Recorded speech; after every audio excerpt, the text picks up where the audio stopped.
Subtítulo: 7 passos para as preocupações com as finanças. Passo 1. Identifique as preocupações produtivas e improdutivas. Custos e benefícios das preocupações com as finanças.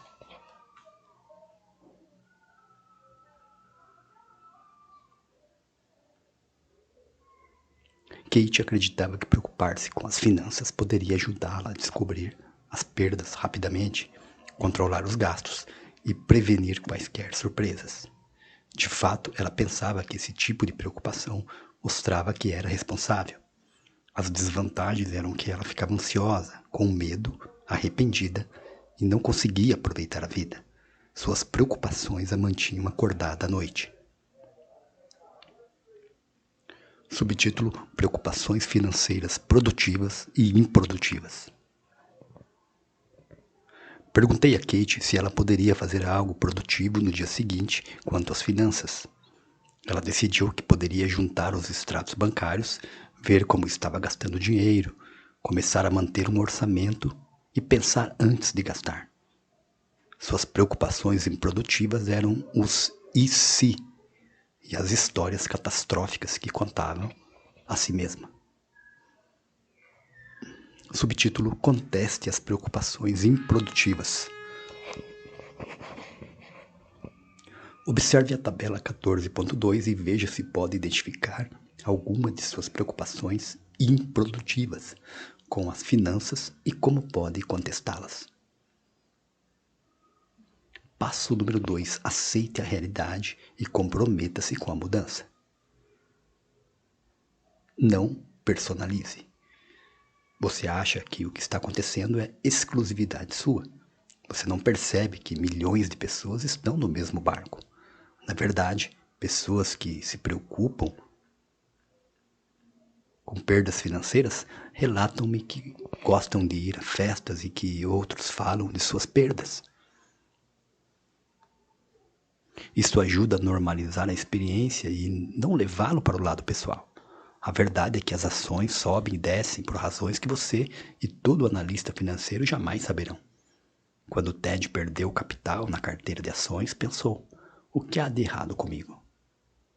Era como se ele tivesse feito as ações da companhia se desvalorizarem.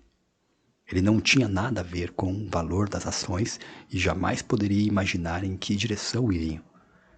Tenha em mente que para cada comprador há um vendedor, o que significa que cada vez que se vende uma ação, há alguém que pensa em ser um bom negócio ao preço que se estava querendo vendê-la. Um dos dois tem de estar errado. Subtítulo: Aceite que o capital é flexível. Talvez você acredite que seus ativos líquidos e ganhos deveriam sempre crescer em valor. Nada poderia estar mais longe da verdade histórica. Os mercados sobem e descem, bens imobiliários valorizam-se e desvalorizam-se, e pessoas ficam frequentemente desempregadas. Kate tinha a ilusão de que suas ações e sua renda continuariam a crescer a cada ano, e isso a fez pensar que qualquer queda fosse sinal de coisas ruins chegando. Aceitar que o capital e os mercados estão em alta e em baixa pode ajudá-lo a normalizar o inesperado. Subtítulo: Aceite as limitações. Semelhante a não personalizar, é reconhecer que existem limitações em sua capacidade de ganhos, em sua capacidade de prever o valor das ações. As limitações não significam que você seja um fracasso ou que esteja sem força. Simplesmente representam o fato de que você não tem como saber nem controlar tudo. Mas o que você pode controlar? Pode controlar como emprega o tempo, como reage nos relacionamentos e se quer colocar as finanças em perspectiva.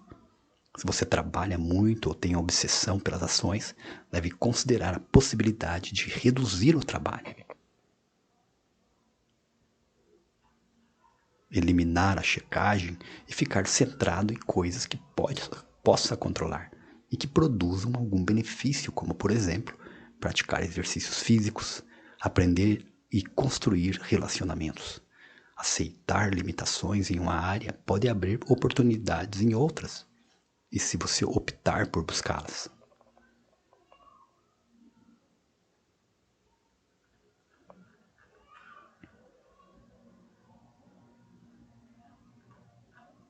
Subtítulo: Faça algo desconfortável, mantenha um orçamento. Ironicamente, uma das coisas mais difíceis para as pessoas com preocupações financeiras é terem um orçamento e manterem-se dentro dele. Se você se preocupa com finanças, parece óbvio que deve saber quanto e com o que está gastando. Porém, talvez resista a fazer isto, pois pensa, se escrever minhas despesas, vou descobrir que não posso gastar em nada. Ou vou ver que não tenho dinheiro sobrando. Ou vou me sentir pobre.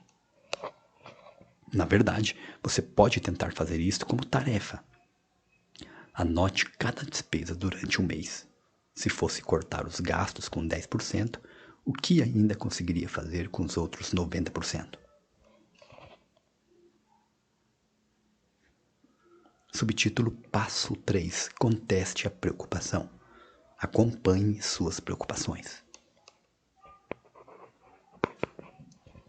Registrar suas preocupações com finanças, observar os acontecimentos que as desencadeiam, por exemplo, pagar contas, ou melhor, corrigindo, pegar contas na caixa do correio, fazer compras, ouvir que outras pessoas, ou o que outra pessoa possui mais, ou checar a carteira de ações. Para Kate, o fator desencadeante era receber uma conta. Ela se culpava, depois verificava as ações e pensava em todas as formas como poderia falir. Subtítulo: Estabeleça o tempo de preocupação. Kate enumerou todas as preocupações financeiras diariamente durante uma semana. O padrão que emergiu foi prever continuamente que ela entraria em falência e não seria capaz de se sustentar. Subtítulo: Teste suas previsões. O que você prevê exatamente que vai acontecer?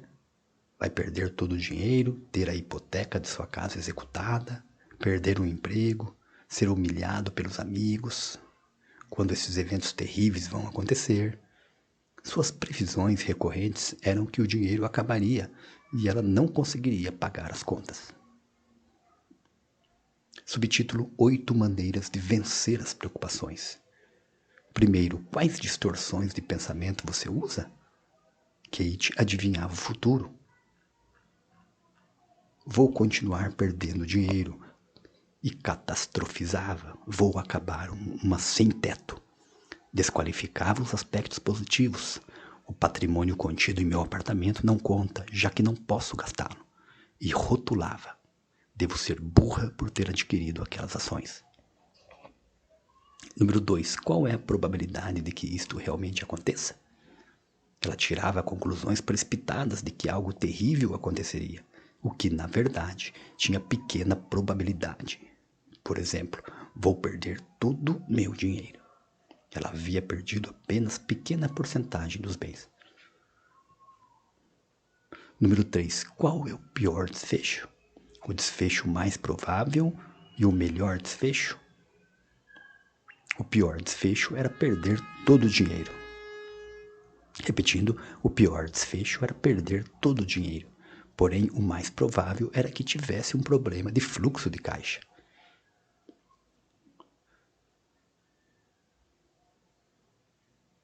Conte a si mesmo uma história sobre desfechos melhores. Ela criou uma história detalhada sobre potencial de ganhos futuros, usando um orçamento e desenvolvendo um plano de poupança. Nós, então, os colocamos em um plano de ação, transformando-os em preocupação produtiva. Qual é a evidência de que algo de fato ruim vai acontecer?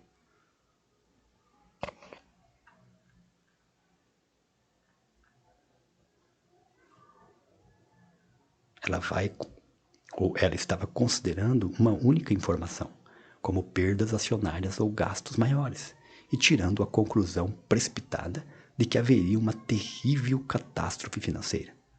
Porém, ela dispunha de outros recursos e de outras maneiras para ganhar e poupar dinheiro no futuro. Quantas vezes você se enganou no passado a respeito de suas preocupações? Suas preocupações antigas com as finanças existiam durante anos e todas elas mostraram-se falsas. Colocar as previsões em perspectiva, ela foi capaz de ver as preocupações atuais com as finanças como uma inconveniência ao verificar todas as coisas que ainda tinha. E todas as coisas que ainda poderia fazer, mesmo diante do problema financeiro atual. Na verdade, não havia nada que estivesse fazendo que não pudesse continuar fazendo. Ela também pensava que a desvalorização das ações provocaria uma reação em cadeia a partir de outras perdas. Contudo, você pode não ser capaz de saber antes de conseguir se distanciar e ver qual é a verdadeira tendência durante um longo período. O matemático e investidor Nassim Taleb, em seu fascinante livro Iludido pelo Acaso, a influência oculta da sorte, observou que os investidores geralmente consideram equivocadamente variações aleatórias e imprevisíveis nos preços das ações como indicação de tendências que podem prever.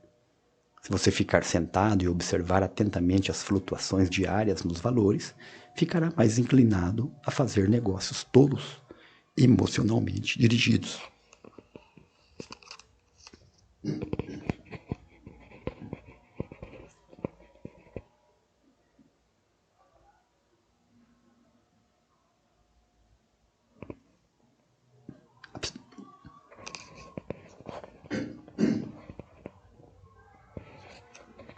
Me desculpe, voltando aqui, continuando no parágrafo.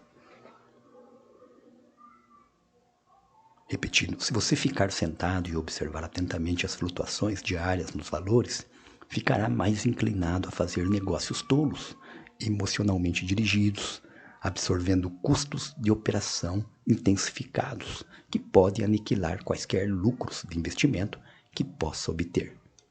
Pedi a Kate que evitasse acompanhar as ações durante 2 semanas. Isto reduziu suas obsessões.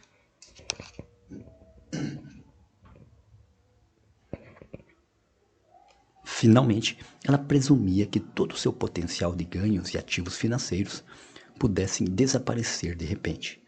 Sugeri que ela tivesse em mente o potencial de ganhos e os ativos atuais, espalhados em diferentes investimentos, ações, bens imobiliários e fundos de pensão.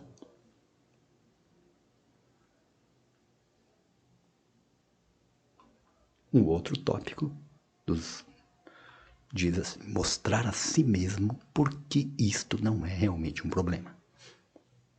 Vamos mostrar a perda de $25.000 do portfólio de Kate. Parece muito dinheiro, mas a verdadeira questão é, que problema foi criado com isto? O que ela não seria capaz de fazer? Sua primeira ideia foi, não vou conseguir me aposentar na época em que esperava. Agora, para alguém que tem 39 anos, é difícil saber exatamente quando vai se aposentar. As pessoas geralmente se aposentam ao redor dos 60. Mas perguntei a ela exatamente quando se aposentaria e de quanto precisaria. Ela não sabia, tinha uma vaga ideia que seria em algum momento antes de completar 60. De onde vinha essa ideia?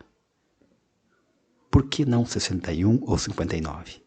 Talvez Kate estivesse em melhor posição para responder a esta pergunta daqui a 15 anos. Mas havia algum problema atual? Ela achava que talvez não ter dinheiro suficiente no banco, isso fosse um problema.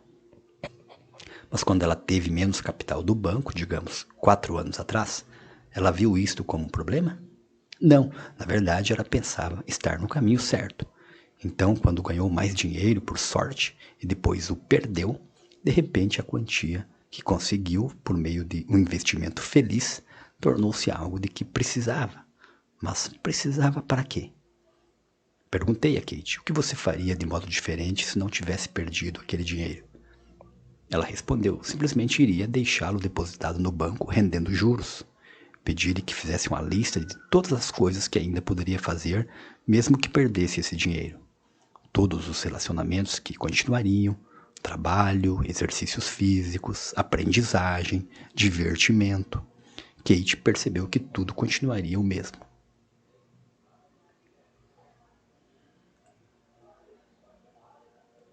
Subtítulo: Coloque a questão em perspectiva.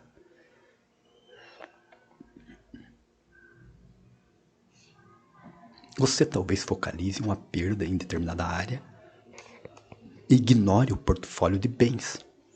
O que é um portfólio de bens? Isto inclui suas ações, os títulos, CDs, dinheiros vivo, bens imobiliários, planos de pensão, objetos de valor, como joias, obras de arte, carros, barcos, peles. E mais importante para a maioria das pessoas, seu potencial de ganhos futuros. Depois calcule todos os débitos, o saldo devedor final de sua hipoteca, cartões de crédito, empréstimos e arrendamentos. Quando Kate se preocupava com a desvalorização de suas ações, ela estava focada apenas em parte do seu portfólio de bens. Porém, quando verificamos todo o seu portfólio, descobrimos que grande parte dele ainda estava muito bem. Na verdade, seu apartamento havia se valorizado ao longo dos últimos 2 anos e os ganhos estavam crescendo.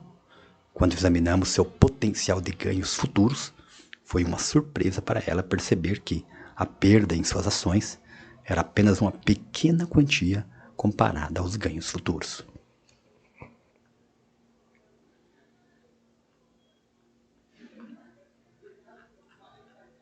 Subtítulo: Não confunda preferência com necessidade.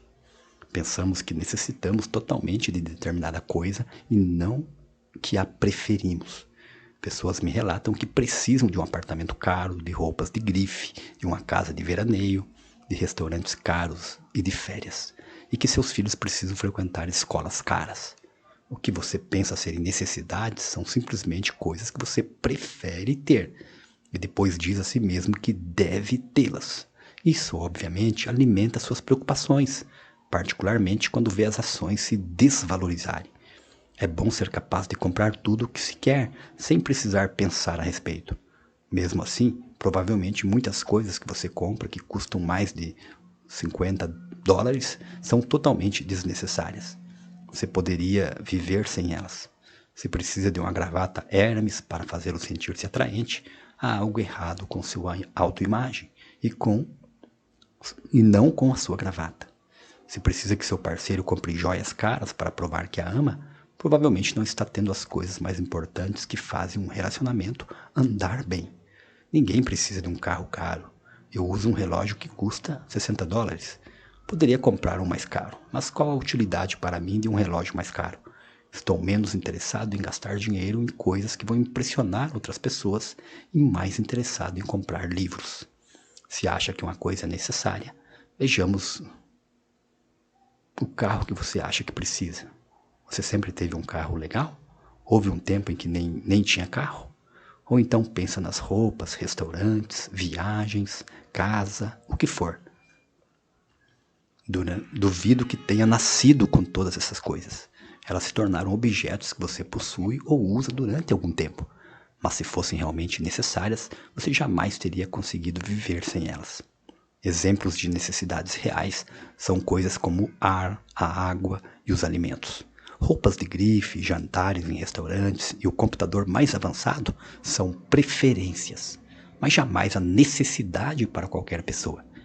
Quando nos preocupamos com dinheiro, geralmente pensamos sobre as coisas que preferiríamos ter. Algumas delas podem custar muito, porém, se pensar nelas como alternativas em vez de necessidades, você se preocupará menos.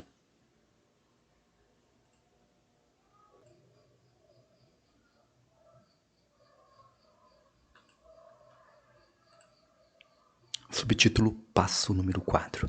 Focalize a ameaça mais profunda. Preocupações com finanças e suas questões nucleares.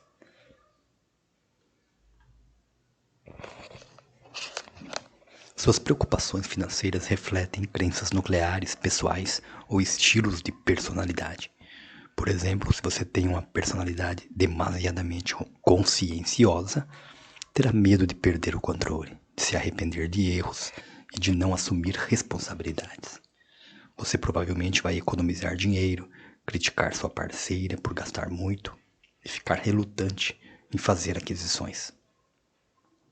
Por outro lado, se é dependente nos relacionamentos e acredita que ficaria desamparado sem alguém em quem se apoiar, você se preocupa com a possibilidade de acabar destituído e sozinho, e precisa de alguém para tomar conta de você. Se acredita que deve ser especial e superior, então suas preocupações estarão focadas na possibilidade de não poder ter o estilo de vida único e superior que outros invejam, levando ao medo de se tornar inferior a todos, já que não é superior a eles. Exemplos desses estilos de personalidade: preocupações financeiras, estratégias para lidar com as situações e os problemas que podem criar nos relacionamentos, ou que eles podem criar nos relacionamentos, são mostrados na tabela a seguir. A questão de Kate era a necessidade de ser conscienciosa e especial.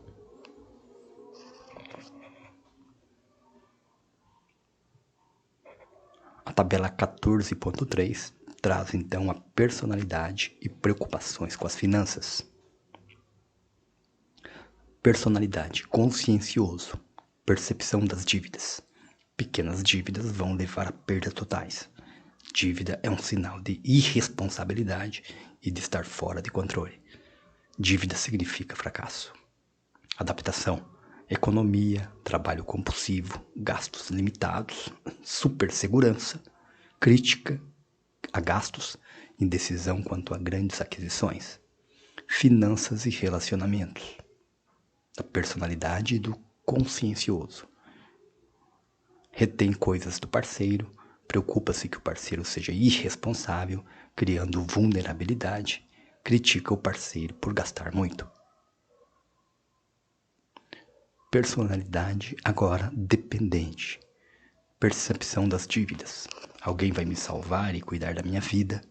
Posso acabar sem nada. Não posso cuidar disto sozinho. Adaptação. Tenta agradar os outros, busca reasseguramento do parceiro, evita pensar sobre questões financeiras desagradáveis, idealiza o parceiro e autonegação. Finanças e relacionamentos da personalidade dependente. Espera que o parceiro cuide dele, esconde informações do parceiro sobre despesas, não desenvolve autoconfiança, esperando que o parceiro o proteja, submete-se ao parceiro quanto a investimentos, despesas, impostos, etc. Repetindo, submete-se ao parceiro quanto a investimentos, despesas, impostos, etc. Sente-se em dívida com o parceiro por conta da dependência financeira. Agora, personalidade especial e único. Percepção das dívidas. Posso dar conta de tudo. Tenho o direito de ter tudo o que quero. Meus esquemas irão funcionar. Adaptação. Adquire objetos de prestígio e caros. Ultrapassa os limites de crédito. Procura esquemas de enriquecimento rápido. Usa álcool ou drogas para fugir de problemas financeiros. E o tópico finanças e relacionamentos quanto à personalidade especial e único. Tenta impressionar o parceiro com grande sucesso e bens, espera que o parceiro esbanje presentes caros e elogios, usa o dinheiro para criar obrigações para o parceiro, gastos extravagantes fazem o parceiro temer instabilidade financeira. Personalidade, o dramático. Não vou pensar nisto agora, é muito perturbador, vai me fazer sentir muito bem ter o que quero agora mesmo. Adaptação da personalidade do dramático. Evita informações financeiras, gastos impulsivos. Repetindo, evita informações financeiras. Ponto. Gastos impulsivos, ultrapassa os limites de crédito, seduz para que outros comprem. Finanças e relacionamentos quanto à personalidade do dramático, visto pelo parceiro como frívolo e irresponsável nas compras. Não coopera com o parceiro no planejamento financeiro ou orçamento, vendo isso como restritivo e privativo. A personalidade antissocial. Percepção das dívidas. Os outros, ou seja, os credores, podem bancar. Eles têm mais do que eu. Nunca irão me pagar. Ou, corrigindo, nunca irão me pegar. Deveria ter o que quero agora mesmo. Adaptação quanto à personalidade do antissocial. Rouba e mente, sonega impostos, atividades ilegais, venda ilegal e drogas, pequenos e grandes furtos, apropriação indevida, engana os outros, faz empréstimos, usa álcool ou drogas para buscar excitação e conforto. Finanças e relacionamentos relacionadas à personalidade antissocial. Rouba do parceiro, esconde informação do parceiro, cria riscos de crédito que o parceiro teme, faz investimentos de risco que ameaçam a estabilidade financeira.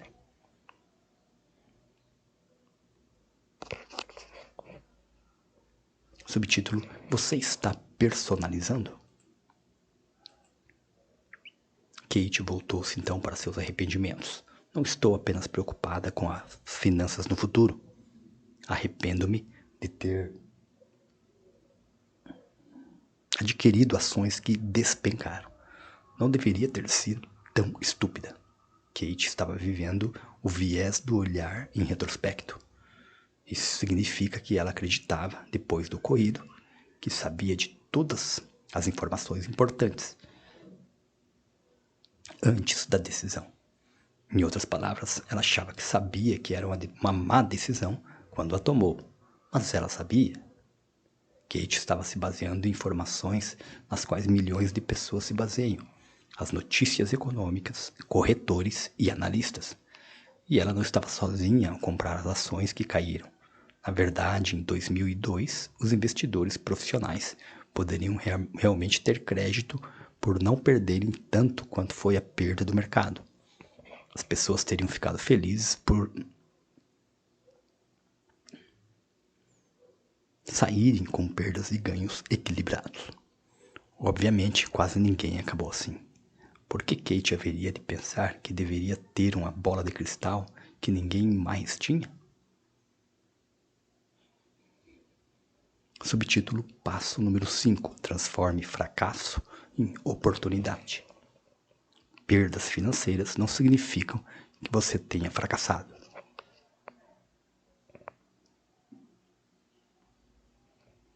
Se você perder capital, isso não quer dizer que fracassou. Pode significar que a empresa está mudando, que o mercado é imprevisível ou que os investimentos estão fora de controle. Pense em todas as coisas nas quais obteve sucesso. Kate tendia a se culpar por suas perdas financeiras, mas ela podia também dar-se crédito pelas experiências positivas no trabalho, suas amizades, a decência de seus valores e outros sucessos em investimentos e economias. Subtítulo: Examine seus padrões de fracasso. Já vimos como geralmente comparamos as pessoas que têm mais e podemos usar o ponto de referência de retração. Sempre e mais. Repetindo sempre mais e mais. Não importa quanto temos. Quais são seus padrões de fracasso financeiro? Conheci pessoas que ganham $25 mil por ano que não se preocupam com dinheiro e que não se veem como fracassos. E conheci pessoas que ganham $500 mil por ano e se julgam fracassadas porque outra pessoa ganha $1 milhão. A renda média da família norte-americana gira em torno de $40 mil. A metade da população do país é um fracasso? Kate tinha uma renda superior a mais de 90% das pessoas. Subtítulo: As perdas podem ajudá-lo a apreciar mais as outras coisas.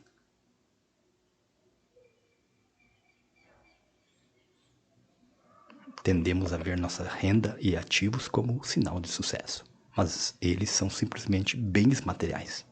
Um homem que havia ficado desempregado durante um ano percebeu que sua esposa, os filhos e sua saúde eram muito mais importantes que a atmosfera escravizante no trabalho.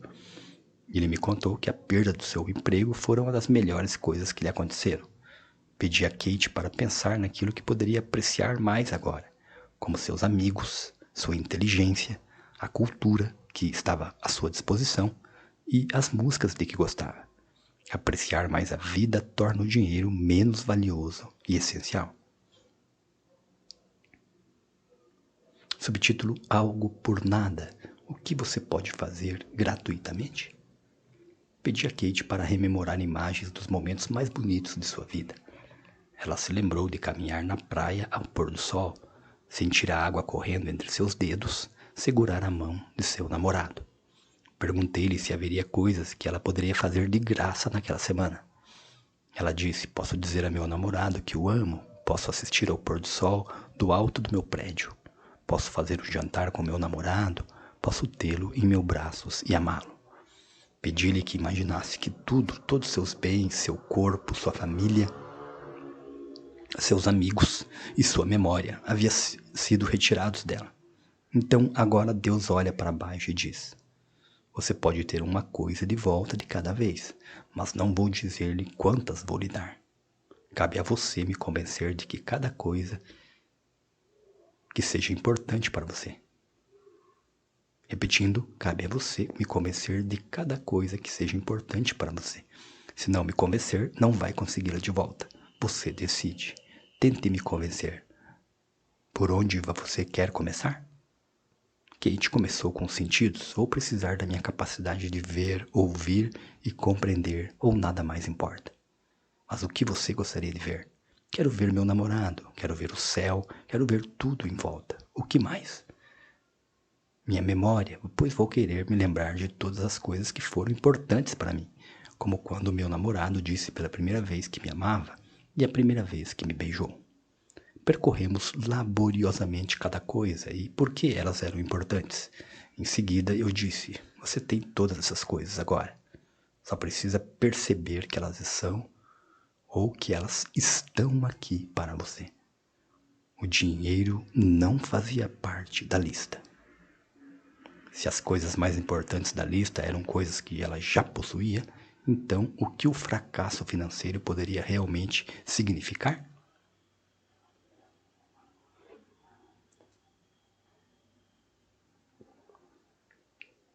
Subtítulo: talvez ninguém tenha percebido. Geralmente pensamos que todos vão perceber nossas perdas financeiras. Como poderiam? Quem tem acesso às suas contas?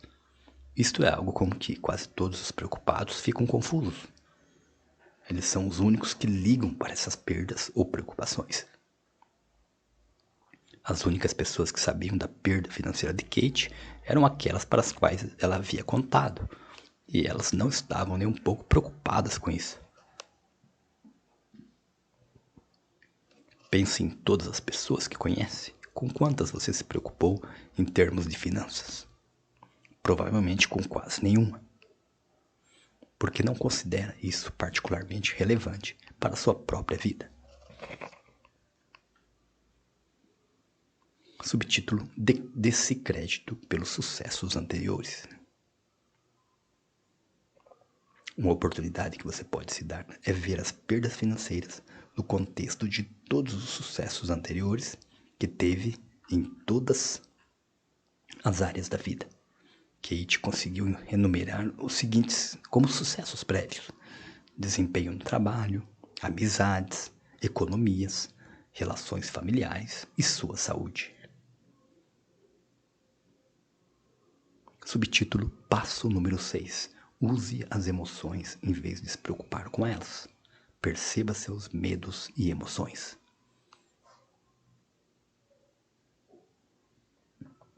Talvez você tenha uma variedade de sentimentos quando se preocupa com as finanças. Você fica com raiva por alguém tê-lo deixado para baixo ou por estar dependendo de alguém financeiramente? Fica com medo por não saber o que vai acontecer? Triste por uma perda ou porque se sente um fracasso? Sente-se desamparado? Tente observar o que sente em relação a quem tem este sentimento.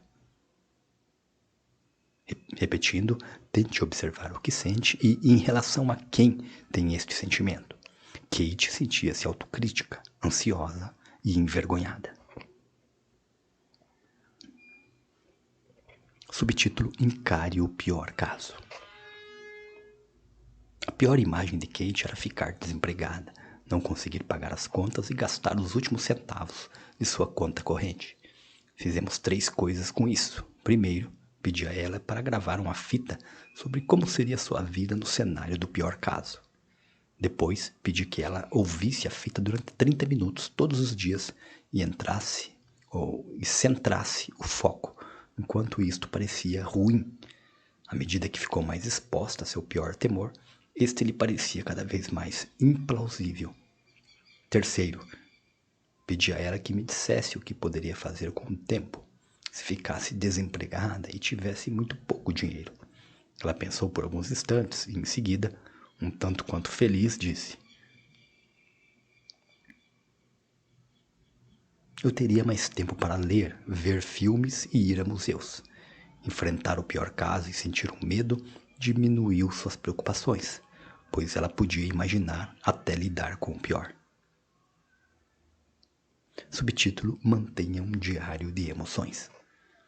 Kate estava tão centrada nas preocupações financeiras que ignorava seus sentimentos em relação a outras coisas.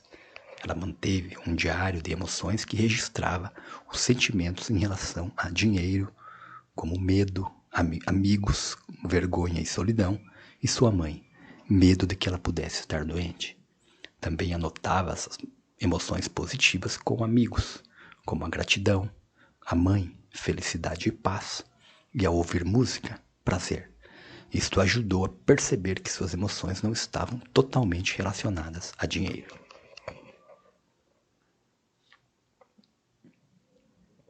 Subtítulo: Compreenda suas emoções. Se você está triste por estar com dificuldades financeiras, pense como você pode certificar-se de que as emoções fazem sentido, que os sentimentos são provavelmente compartilhados por milhões de pessoas e que os sentimentos vieram e se foram no passado e que você não precisa sentir vergonha de estar com medo ou triste. Você pode aceitar que está chateado agora e que pode ter também outras emoções positivas. Mesmo que esteja aborrecido com os problemas financeiros, você ainda pode encontrar outras coisas de que gosta, das quais ri ou acha interessante. Exatamente antes de começar a se preocupar, você consegue perceber quais são seus sentimentos? Por exemplo, Kate notou que estava com medo e triste e depois começou a se preocupar com o dinheiro. Pedi a ela para permanecer com o sentimento de tristeza e temor e certificar-se de que tinha todo o direito de sentir-se assim naquele momento.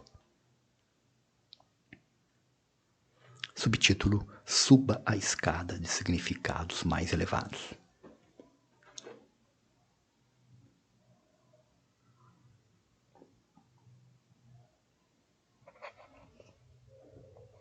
Kate então disse: não tenho o menor direito de ficar triste ou ansiosa. Tenho um bom emprego e economias. Eu lhe disse que ter sentimentos é um direito de cada um e que eles contêm informações sobre seus valores. Sua tristeza e ansiedade estavam relacionadas a valores de autossuficiência e sucesso. Ela se orgulhava de ser uma mulher que se sustentava e era respeitada. Sugeri que estes eram valores fantásticos para ela abraçar e respeitar. E que fazia sentido ela se sentir triste quando pensava não estar vivendo conforme seus valores. A escada de Kate subiu. Repetindo, a escada que Kate subiu foi: quero ganhar o suficiente para me manter e assim não precisar depender de ninguém. Posso então ser independente e forte para poder respeitar a mim mesma enquanto mulher trabalhadora. Estes eram valores admiráveis dos quais ela podia se orgulhar. Subtítulo passo número 7. Assuma o controle do tempo. Reduza a urgência. Kate tinha um senso de urgência muito determinado em relação às finanças. Ela precisava de resposta imediata e pensava: preciso recuperar o que perdi. Não consigo suportar isto. Por que esse senso de urgência? Porque o capital tinha de ser recuperado imediatamente? Qual era a desvantagem de exigir solução imediata e urgente? O que realmente aconteceria se ela não recuperasse o dinheiro imediatamente? Esse senso de urgência apenas elevava sua ansiedade até o teto. Isto alimentava suas previsões negativas, porque ela então dizia: se não tiver resposta imediata, acho que nunca vou tê-la.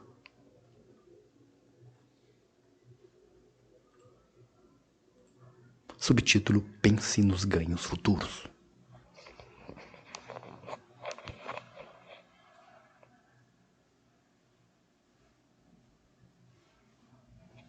Pense sobre as perdas em termos de ganhos futuros. Considere os ganhos atuais. Multiplique o valor pelo número de anos que irá trabalhar antes de se aposentar. Inclua a inflação para reajustar sua renda e pense sobre como as perdas atuais são pequenas se comparadas aos ganhos futuros. Vejamos a perda de Kate de $25.000 em termos de ganhos futuros.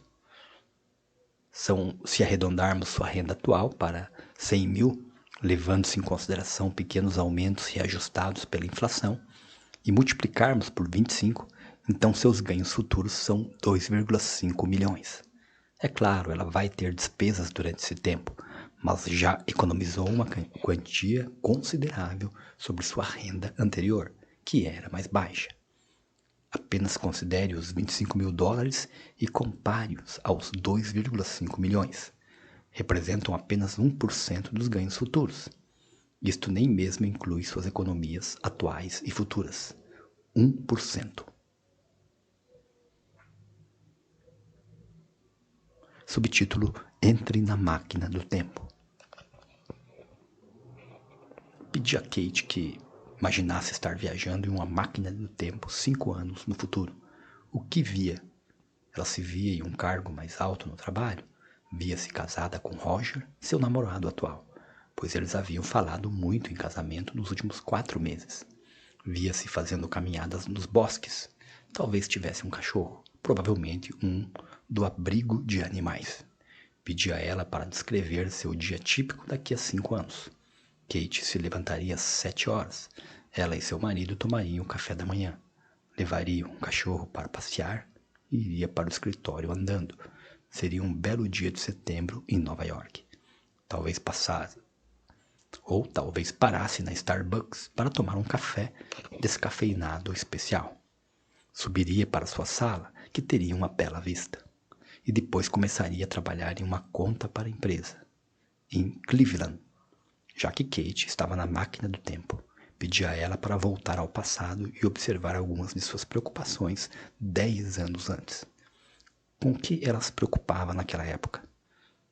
Ela achava que jamais conseguiria um trabalho com relações públicas, mas na verdade havia conseguido um bom trabalho.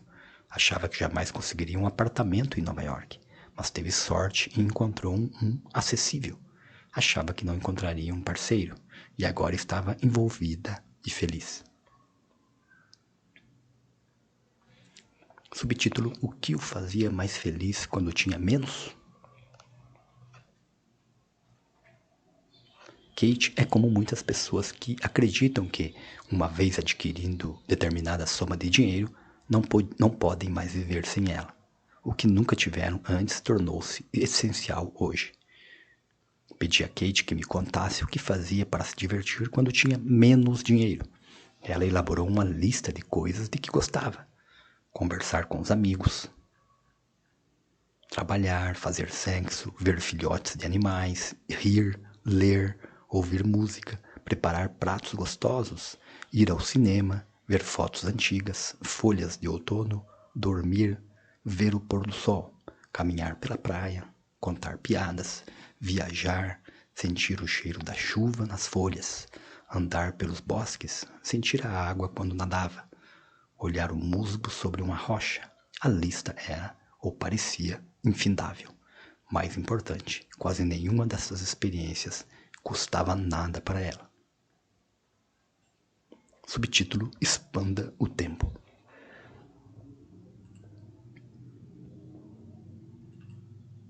Muitas preocupações possuem um elemento de miopia. Repetindo, muitas preocupações possuem um elemento de miopia, no sentido de que geralmente acreditamos que o que está acontecendo bem diante de nós, neste momento, é indicação de tendência duradoura e progressiva, ou regressiva. Como muitas outras preocupações, temos dificuldade para nos distanciarmos e considerarmos uma perspectiva mais ampla. Ser míope pode trazer uma perspectiva totalmente irrealista. Afastar-se, ver todos os dados e considerar um horizonte de tempo que incluía passado e futuro pode modificar completamente a percepção do que está acontecendo. Quando Kate esboçou o quadro de seus ganhos e economias, ela se deu conta de que estava gradualmente acumulando mais, especialmente quando comparado ao tempo em que não tinha reservas. Quando nos preocupamos com as finanças, geralmente sentimos que o jogo está quase no final. Mas, na verdade, pode ser apenas o terceiro de um jogo de 9 tempos. Quando você perde capital, talvez queira considerar quantos tempos faltam. Isto é chamado de horizonte de tempo. Quantas vezes mais você pode receber pagamentos em cheques ou economizar dinheiro? Quantos anos ainda lhe restam? Kate tinha outros 25 anos de ganhos e economias.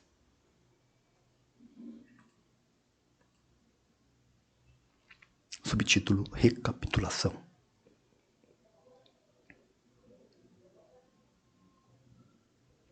As exigências nos gastos do consumidor, a expansão do crédito, a insegurança da força de trabalho,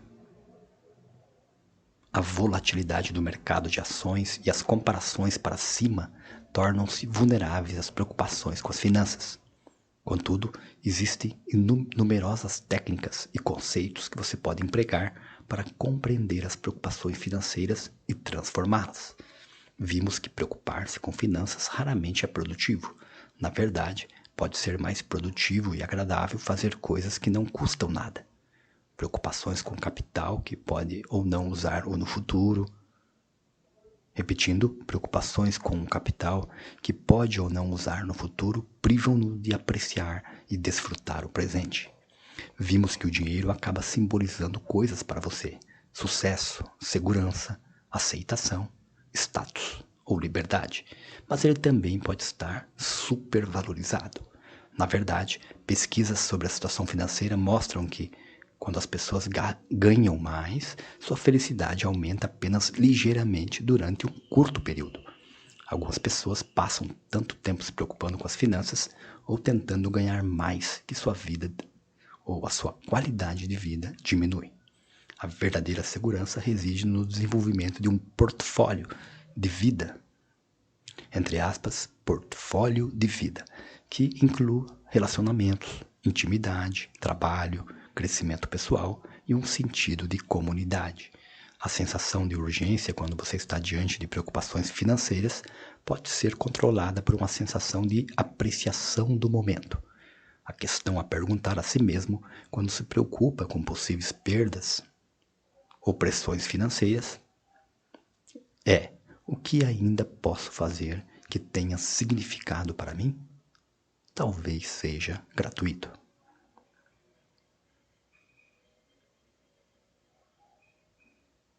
Capítulo 15. Preocupações com o trabalho. E se eu realmente estragar tudo?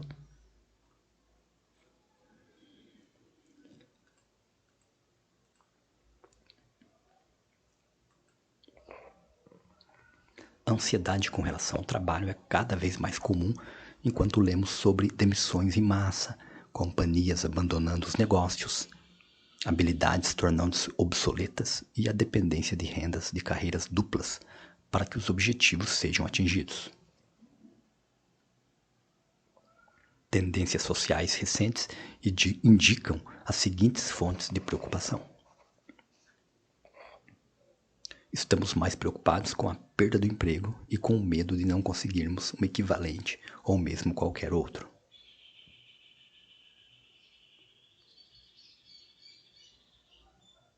Rápidas transformações tecnológicas contribuem para a possibilidade de nossas habilidades tornarem-se obsoletas.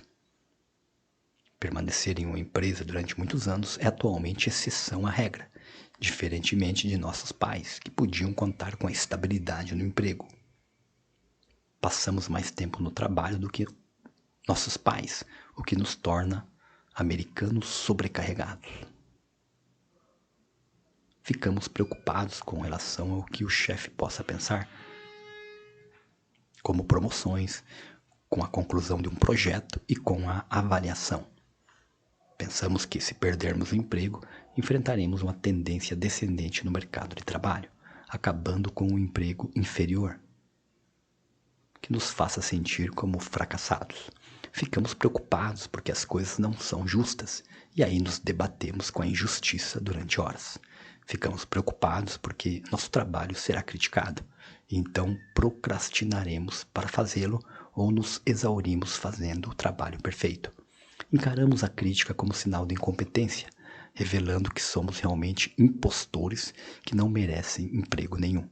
Nossas preocupações derivam do perfeccionismo, do desejo de justiça e reconhecimento por nossos esforços, de horas de trabalho cada vez mais longas e da tendência a levar mais trabalho para casa, da perda da comunidade fora do trabalho e de tendências sociais que tornam os empregos menos seguros. Enquanto procrastinamos, pensamos: preciso fazer um trabalho perfeito, senão vou ser criticado. Enquanto esperamos nos sentir prontos para fazer o trabalho perfeito, adiando cada vez mais as coisas, ficamos preocupados por terminá-lo com atraso. Isso nos deixa mais ansiosos, levando a mais procrastinação e a mais temores de contrariar o chefe. Nossas preocupações com o trabalho compõem-se de 5 fatores. A síndrome do impostor, a necessidade de justiça e reconhecimento, o perfeccionismo, os americanos sobrecarregados e o declínio do espírito comunitário. Vejamos cada um desses fatores. Subtítulo: Síndrome do impostor. Talvez você pense que as pessoas o vejam de uma maneira que não corresponde aos seus autoquestionamentos subjacentes. Os psicólogos Harvey e Katz verificaram que algumas pessoas sofrem da síndrome do impostor. Elas acham que têm levado os outros a superestimarem suas capacidades, temem ser expostas como fraude e atribuem seu sucesso à sorte ou à facilidade da tarefa, e não à capacidade ou ao esforço. Este autoquestionamento subjacente contribui para as preocupações com o futuro colapso do seu desempenho e com a exposição. Subtítulo: Necessidade de justiça e reconhecimento. Talvez você veja o trabalho como um lugar onde deveria ser reconhecido, tratado com justiça ou consideração. Se você concebe o trabalho em termos de preenchimentos de necessidades pessoais, então recebe a crítica como um sinal de que é uma vítima. Fica ressentido porque seu chefe e seus colegas não expressarem gratidão pelo trabalho que faz ou por estar se exaurindo até os limites de sua capacidade. Talvez veja isso, associado a qualquer crítica, como evidência de que não estar sendo tratado com justiça, alimentando posteriormente ressentimentos em relação ao ambiente de trabalho e suas preocupações com a possibilidade de haver outros fatores ocultos que possam reaparecer para prejudicá-lo. Tais fatores ocultos podem se tornar, em sua imaginação, sinais de que não faz parte do grupo, que caiu no conceito do chefe, que suas promoções serão dificultadas ou que será demitido. Talvez você comece a sentir que não existe igualdade nem justiça no trabalho, levando a reduzir sua contribuição. Você trabalha menos, preocupa-se menos com a qualidade e demora para fazer as coisas. Conforme esse estilo passivo-agressivo se revela, desencadeia-se a preocupação com a possibilidade do seu comportamento restritivo ser notado e de que você será repreendido e demitido. Subtítulo: Perfeccionismo. O medo de que nosso trabalho não seja bom o suficiente pode fazer com que nos tornemos absorvidos por ele, levando-nos a passar quantidades excessivas de horas trabalhando, sacrificando o tempo com a família e abrindo mão do sono, da recreação e das atividades físicas. Pessoas cuja absorção pelo trabalho choca-se com a vida familiar são 29 vezes mais propensas a ter problemas de saúde físicos e mentais. Como o trabalho torna-se o único foco de nossa vida, quaisquer gratificações que possamos ganhar e quaisquer perspectivas que possamos ter ficam perdidas, pois nossos contatos com os amigos evaporam. Nossos parceiros não são mais a principal fonte de apoio e não temos mais tempo para os filhos. Ironicamente, enquanto o equilíbrio se perde em nossas vidas pessoais, podemos ficar ainda mais propensos à obsessão com relação ao trabalho, levando a maior absorção. Este foco restrito amplia as preocupações, pois todas as apostas estão no local do trabalho. Ou no local de trabalho. Preocupações com o trabalho podem persistir e resultar em esgotamento, caracterizado por exaustão, ceticismo, indiferença, renúncia e redução da produtividade. Isto pode levar algumas pessoas a abandonarem a força de trabalho. Subtítulo: Americanos sobrecarregados com trabalho.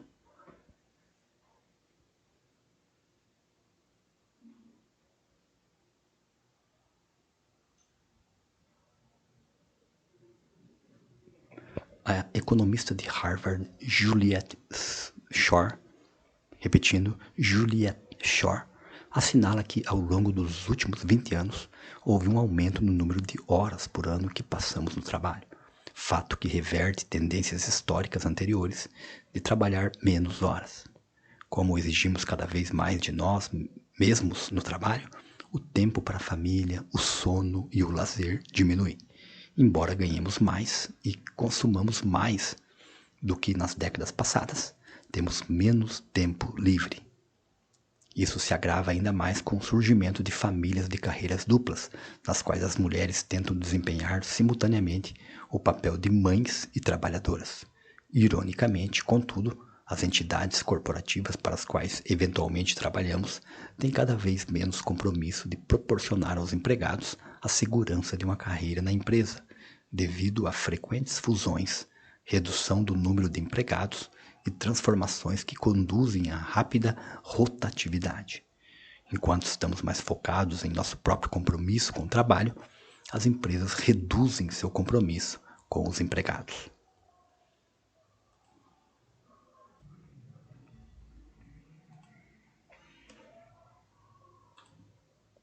Subtítulo: Declínio do espírito comunitário. Uma tendência social paralela é o declínio do espírito comunitário, a sensação de que você interage regularmente com outras pessoas a fim de buscar metas, atividades, valores ou interesses comuns. O historiador de Harvard, Robert Putnam, capta isso em seu provocante livro Bowling Alone: The Collapse and the Revival of American Community. Putnam descreve o sentimento de comunidade como capital social, ou seja, as relações entre os indivíduos, as redes sociais e as normas de reciprocidade e confiabilidade que delas emergem.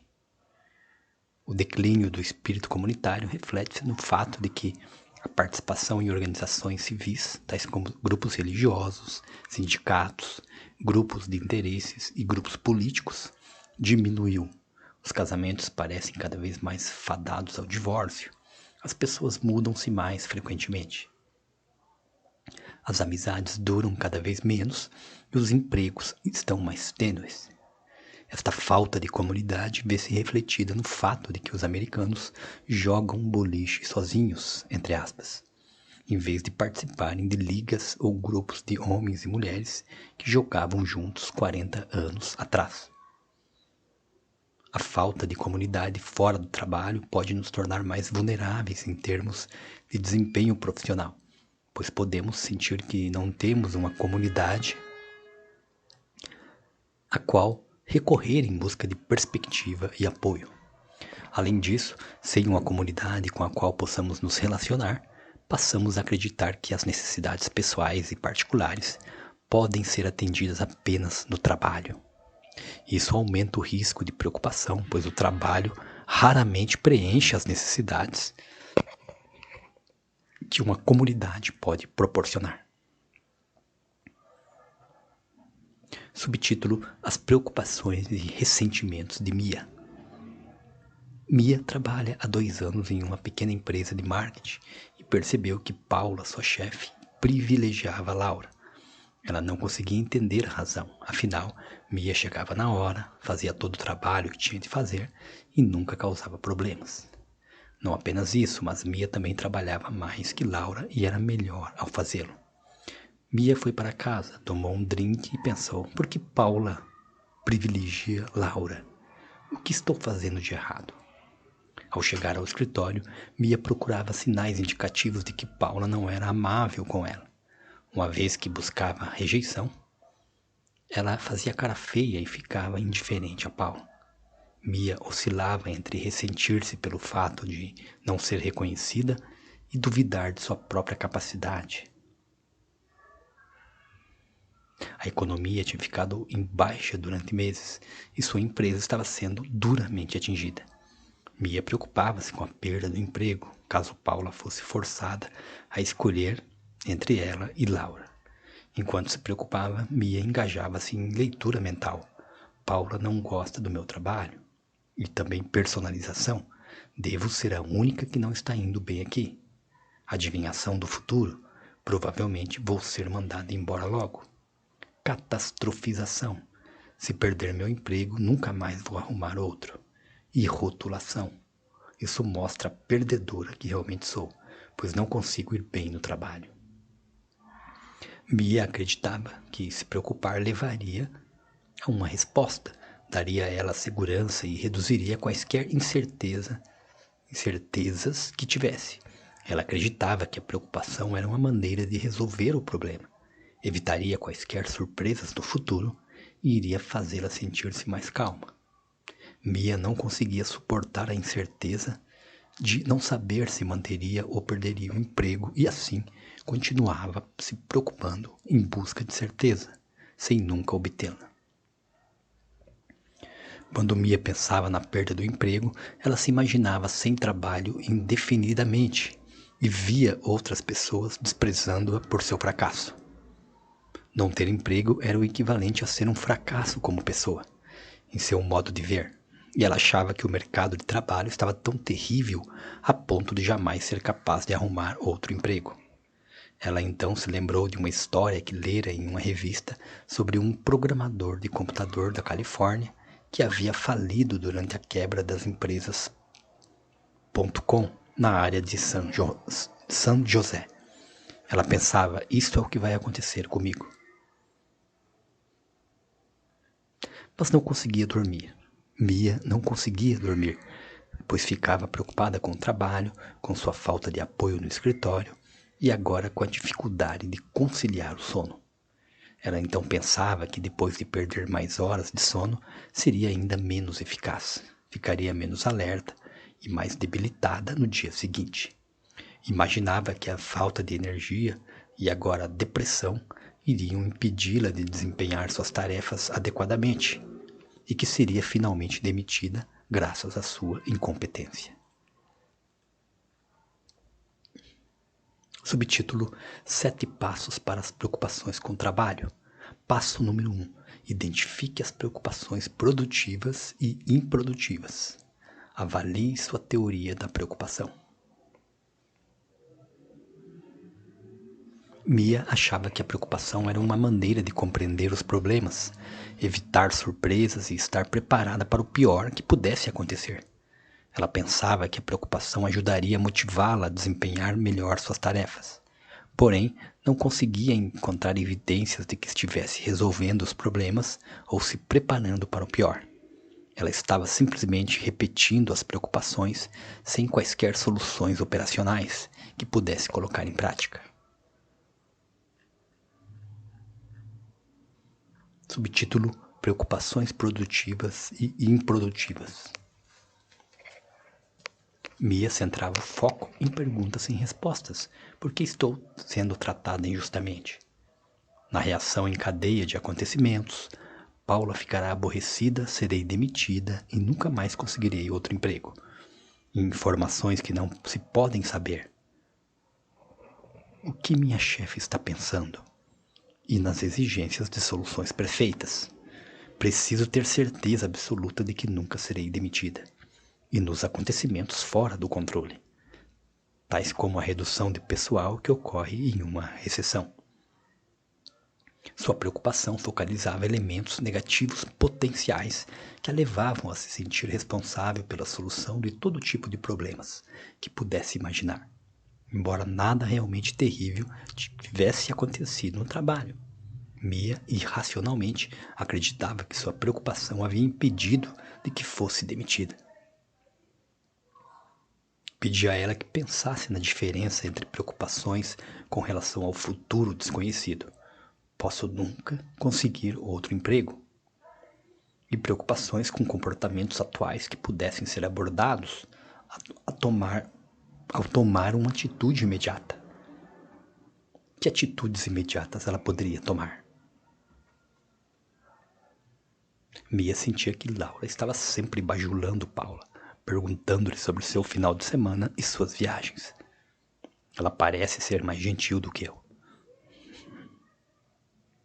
Ela sentia que ser gentil demais em relação a Paula não era seu dever. Perguntei-lhe se suas metas no trabalho eram exercer influência sobre Paula, ter mais responsabilidade e finalmente progredir. Quando ela disse serem estas suas metas, sugeri que o desenvolvimento de um relacionamento melhor com a chefe pudesse ser parte do trabalho. Sugeri que a preocupação produtiva fosse: não estou conseguindo concluir os balanços. Decidimos que Mia deveria tentar um experimento, agir amigavelmente em relação a Paula todos os dias durante 2 semanas. E concluir suas tarefas que estivesse adiando. Mia realizou as 2 tarefas, ser mais gentil com Paula e terminar o balanço. Para sua maior surpresa, Paula também foi gentil com ela. Na verdade, isto abriu um diálogo com Paula, que lhe disse ter a impressão de que ela estava infeliz trabalhando ali, uma vez que parecia retraída. Conforme conversavam mais, Mia sentia-se menos ansiosa. Ela havia ficado trancada em uma profecia autorrealizável. Entendeu que Paula não gostava dela e, assim, retraiu-se, o que fez Paula agir menos amigavelmente em relação a ela. Ao adotar uma atitude estratégica que agia contra sua preocupação, Mia conseguiu refutar as crenças negativas que determinavam sua preocupação.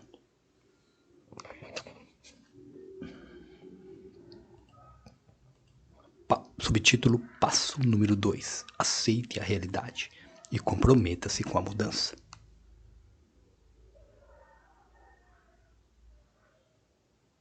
Havia 2 coisas que Mia tinha dificuldade de aceitar: a incerteza em relação ao trabalho e a injustiça no modo como as coisas estavam funcionando no escritório. Começamos inicialmente com uma aprendizagem a respeito de como aceitar a incerteza. Subtítulo: Aceite a incerteza. Mia não tolerava a incerteza em relação à perda do emprego e a incerteza quanto ao modo como Paula se sentia em relação a ela, acreditando que preocupar-se com isto poderia reduzir tais incertezas. Como não havia nenhuma maneira de obter total certeza em relação à segurança do seu emprego, ela continuava dando voltas em mais preocupações. Preciso me preocupar a fim de ter certeza, mas não tenho certeza, então preciso continuar me preocupando. Pedi a Mia que analisasse os custos e benefícios de aceitar a incerteza. Mia achava que, se aceitasse a incerteza, ela se preocuparia menos, iria se sentir mais relaxada no trabalho e, provavelmente, concluir suas tarefas de modo mais eficaz. Mas também disse que, se aceitasse a incerteza, poderia ser pega de surpresa e ser demitida. Contudo, Mia percebeu que a preocupação não havia eliminado a incerteza. Subtítulo: Aceite a injustiça como realidade. Mia disse: quero ser firme e dizer a Paula que ela não tem sido justa comigo. Ela dá toda a atenção a Laura. Não posso crer que Paula passe todo aquele tempo falando com Laura. Mia ficava ruminando sobre isso. Por que ela não me trata de forma justa? Fiz alguma coisa que a ofendesse? Ela está insatisfeita com o meu trabalho? Ela vai me substituir? O fato de não ser tratada com justiça fez com que se sentisse um fracasso.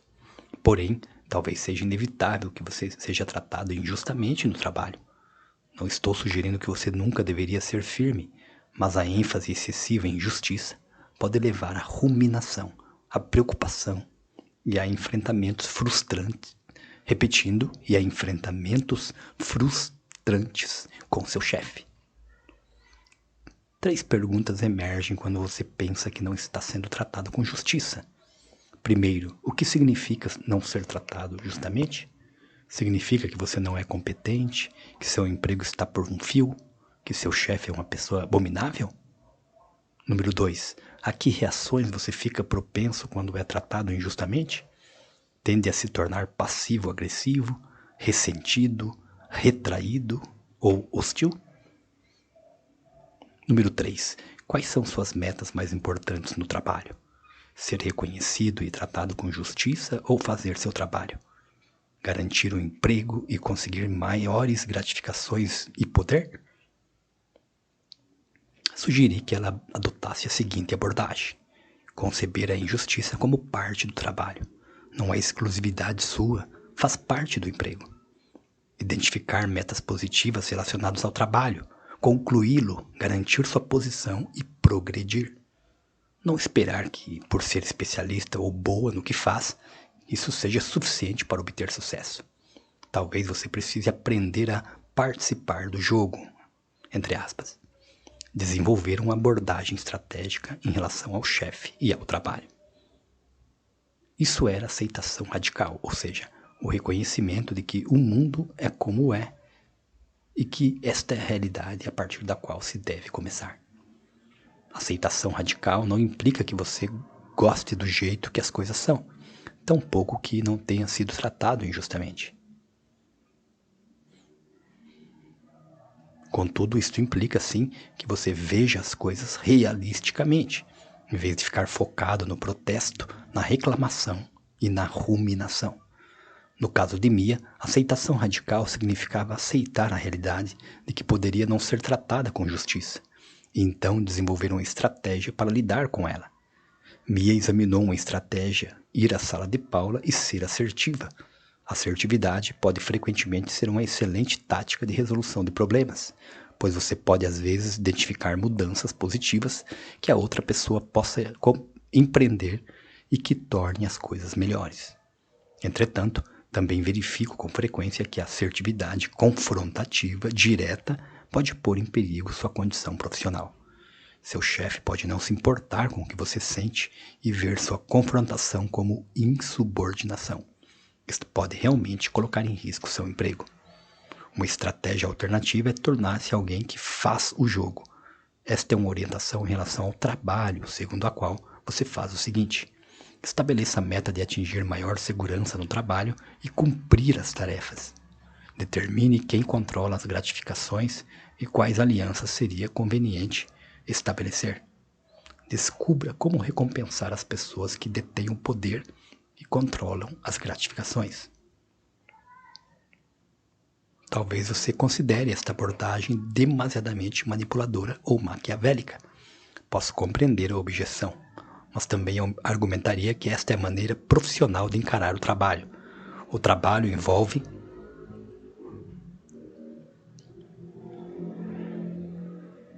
Repetindo, o trabalho envolve a conclusão das tarefas, a coordenação de suas atividades com outras pessoas e o desenvolvimento de estratégias interpessoais para se tornar mais eficiente. Isto também significa trabalhar com pessoas de quem talvez não goste. Isso faz parte do emprego.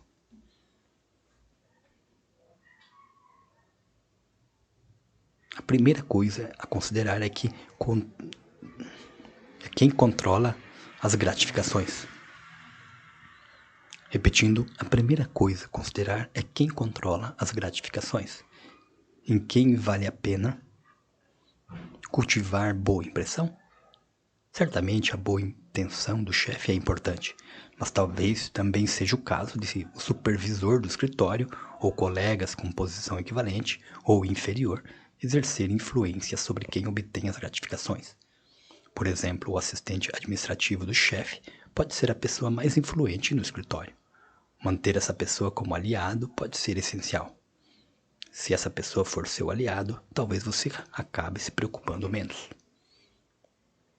O fator-chave é descobrir qual é o jogo, quem obtém gratificações e por quê. O engano de Mia foi ter pensado que a única coisa a ser recompensada era ir para o escritório e trabalhar duro. Quando lhe pedi que me dissesse por que Laura estava sendo recompensada, ela disse que era por perguntar a Paula como ela estava, por conversar sobre as notícias e por levar café para ela. Decidimos ver isso como um jogo que Mia tinha de jogar para evoluir. Mia protestou que isto não era profissional ou justo. Talvez não seja justo se você acha que o único jogo é ser recompensado por seu desempenho.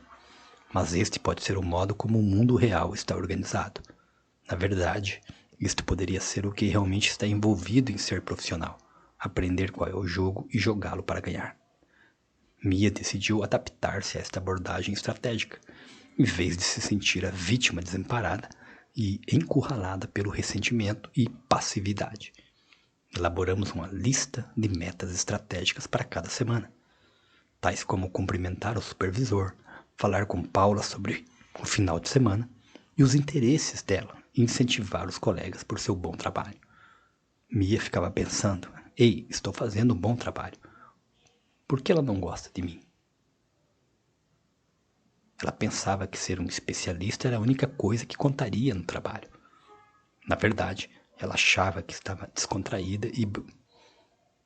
Repetindo, ela achava que estar descontraída e brincar com os colegas era uma perda de tempo.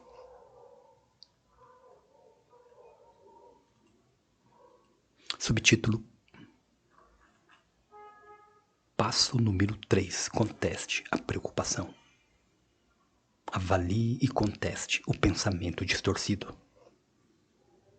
Mia estava se engajando em leitura mental, personalização, adivinhação do futuro, rotulação, catastrofização e desqualificação de aspectos positivos. Examinemos alguns desses pensamentos, coletamos evidências e fizemos previsões. Repetindo, examinamos alguns desses pensamentos, coletamos evidências e fizemos previsões. Mia fez suas previsões. Paula seria hostil, 100%. Ela perderia o emprego em 3 meses, 50%. Perguntei-lhe qual poderia ser o melhor desfecho possível, bem como o pior e o mais provável.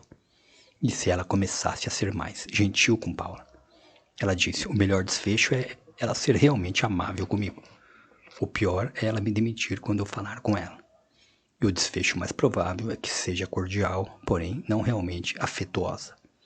Em seguida, pedi que ela me contasse uma história possível sobre um desfecho realmente bom no trabalho. Mia disse, vejamos, eu poderia começar a falar com Paula no trabalho. Ela poderia começar a me contar sobre sua vida pessoal, ela se tornaria amável comigo e começaria a apreciar meu trabalho. Mia também elaborou uma história positiva em relação à perda do emprego. Eu poderia perder o emprego, entrar no mercado de trabalho, mudar de cidade, encontrar um bom trabalho em um lugar onde realmente quero viver.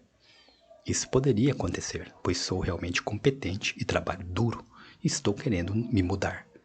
Perguntei a ela que conselho daria a uma amiga que estivesse tão preocupada com você. Eu lhe diria, você está indo muito bem. Você poderia desenvolver algumas estratégias para se tornar encantadora e charmosa diante de sua chefe. Simplesmente concentre-se no que pode fazer neste momento. Além disso, sempre é possível conseguir outro trabalho, se precisar.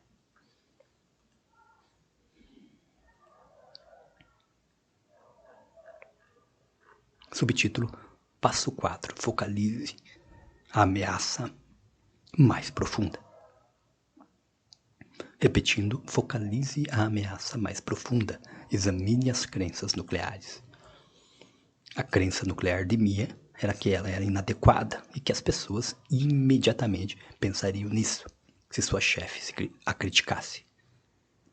Seu pensamento mais profundo era que a verdadeira razão que para Paula ser tão injusta, era ter percebido como Mia era inadequada e inferior. Ela pensava, talvez eu não seja tão boa quanto Laura. Se Paula não me diz que estou fazendo um bom trabalho, ela deve ver que realmente não sou tão inteligente. Ela dizia que tentava compensar sua inadequação através de muito esforço.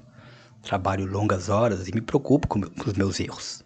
Reviso as coisas depois que faço e penso como poderia ter feito melhor.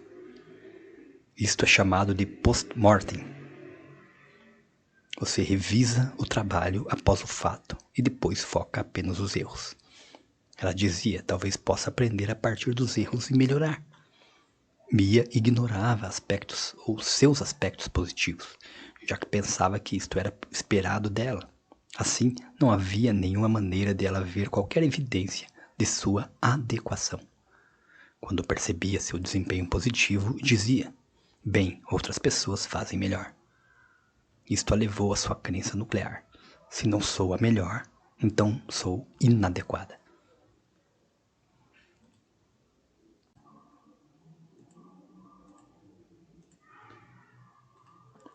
Subtítulo: Conteste a origem de sua crença nuclear.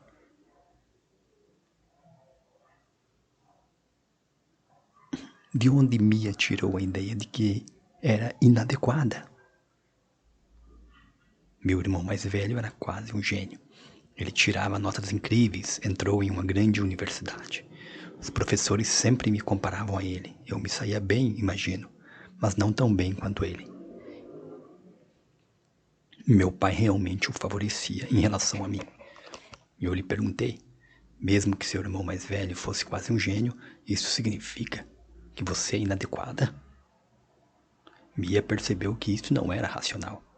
Pedi a ela que se imaginasse argumentando contra o perfeccionismo do pai e ela disse, gostaria de poder dizer a ele que era boa o bastante e que merecia um tratamento melhor. Ele não foi o justo comigo. Subtítulo: Elabore seu estatuto de direitos. Mia dizia ter sempre se preocupado sobre como alguém com autoridade veria seu desempenho, fossem as autoridades, professores ou chefes. Decidimos desenvolver um estatuto de direitos de alguém que é bom o suficiente. Eu tenho o direito de cometer erros, de ser menos que perfeita.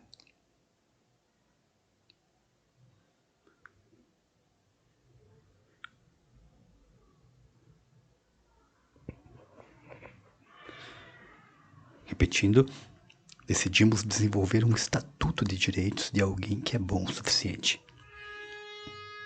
Eu tenho o direito de cometer erros, de ser menos que perfeita, de crescer com minhas experiências e erros, e ter uma curva de aprendizagem, e de ser humana. Nós testamos o estatuto com o uso da técnica do duplo padrão. Essas leis eram boas para mais alguém? Mia disse que as usava para aceitar outras pessoas, pois sentia que elas deveriam ser tratadas decentemente. O novo desafio, entretanto, era aplicar os padrões a si mesma. Subtítulo: Passo número 5. Transforme fracasso em oportunidade. Conteste o medo do fracasso. Mia pensava que, se alguma vez seu trabalho fosse criticado, isto significava que ela era um fracasso. O que fracasso significa? Como alguém poderia ser um fracasso? Não conseguir o que se quer, Mia dizia. Mas então, será que todos não seriam fracassados, uma vez que todos nós falhamos em algumas metas? Uma pessoa é um fracasso quando não consegue ter o sucesso que deseja. Repetindo, uma pessoa é um fracasso quando não consegue ter o sucesso que deseja. Mia detalhava. Pedi-lhe que mencionasse os nomes de alguns fracassos que conhecia e ela respondeu: Não penso nas pessoas dessa maneira, mas acho que posso me tornar um fracasso se não me policiar. Mia acreditava que a preocupação estava impedindo de que se tornasse um fracasso. Mas não havia algumas coisas no trabalho em que se saía bem? Na verdade, em quase tudo, ela admitiu. Eu sugeri, em vez de dizer sou um fracasso, você tem uma porção de outras coisas sobre o que pensar. É difícil para quase todo mundo, eu poderia aprender a partir desta experiência. Trata-se de um desafio. Mia pensava que o fracasso no trabalho era o final. Está acabado, eu sou um fracasso. Sugeri a ela que pensasse sobre as milhares de tarefas que fará. Esta é simplesmente uma delas. Haverá outros sucessos no futuro. Eu disse, é como andar em uma prancha estreita, suspensa no ar a 30 metros do chão. Um erro é fatal. Mas se você colocar as pranchas a 30 centímetros do chão, eu sentiria menos medo, ficaria menos preocupada. Mia se deu conta, ninguém cai dessa altura. Subtítulo: Coloque o fracasso em perspectiva. Mia e eu examinamos outras ideias sobre o fracasso. Elas incluíam sua crença de que jamais deveria fracassar em algo, que todos notariam seus erros e ficariam pensando neles, e que seu fracasso seria um defeito permanente. Pedi-lhe que examinasse a ideia de que nunca deveria fracassar, considerando o fato de que o fracasso é inevitável, de que cometer erros é parte do processo de trabalhar. Também analisamos suas crenças de que todos ficariam pensando sobre seu fracasso, em vez do fato de que as pessoas podem compreender que cometer erros faz parte do processo. Além disso, ela não tinha evidência de que as pessoas passassem muito tempo pensando em qualquer uma de suas tarefas. Na verdade, era disso que ela reclamava. Contudo, se as pessoas não estavam pensando no trabalho dela o tempo todo, isto também poderia significar que cometer erros fosse relativamente pouco importante para os colegas ou para sua chefe. Finalmente, se fracassos ou erros fossem parte do processo, e se fossem geralmente acompanhados de alguns comportamentos produtivos e bem-sucedidos, então os fracassos não poderiam implicar em defeito permanente. Como Mia se preocupava com o fracasso e acreditava que a preocupação evitava que fracassasse, remover a importância do fracasso foi um componente essencial na modificação de sua preocupação. Subtítulo: Use o feedback crítico como experiência de aprendizagem. Mia disse que o fato de seu trabalho ter sido criticado significava que ela não era competente e poderia ser demitida.